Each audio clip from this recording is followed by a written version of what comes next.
তৃণমূলের পরিষদীয় দল সূত্রের খবর, বিধায়কদের উদ্দেশ্যে মমতা বলেছিলেন, কে কোথায় কি প্যাকফ্যাক্ট করল তা নিয়ে ভাবার দরকার নেই। সূত্রের খবর, মমতা এও বলেছেন, সংস্থার নাম করে ফোন করে কেউ যদি কোনো তথ্য চায়, তা যেন বিধায়কেরা না দেন। যা জানানোর তাঁকে এবং রাজ্য সভাপতি সুব্রত বক্সিকে সরাসরি জানানোর পরামর্শ দিয়েছেন মমতা। প্যাকফ্যাক্ট বলতে মমতা কাদের বোঝাতে চেয়েছেন তা বিধায়কদের বুঝতে অসুবিধা হয়নি।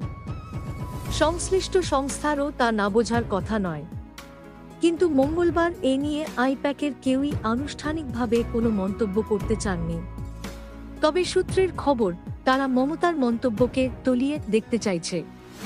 বিধায়কদের কেউ কেউ বলছেন, ফোনে তথ্য দেওয়ার বিষয়ে মুখ্যমন্ত্রী তাঁদের সাবধান করেছেন।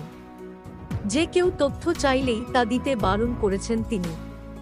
সেই সূত্রেই আইপ্যাকের একটি অংশের অভিমত, ওই মন্তব্য সরাসরি তাদের উদ্দেশ্যে করা হয়নি।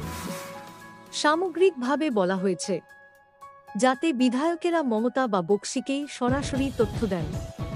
কিন্তু দলের পোট খাওয়া নেতাদের অনেকে তা নিয়ে প্রশ্ন তুলছেন। এক প্রবীণ সাংসদের কথায়, এতে তলিয়ে ভাবার কিছু নেই। আইপ্যাক ছাড়া তৃণমূলের বিধায়কদের অন্য কেউ ফোন করে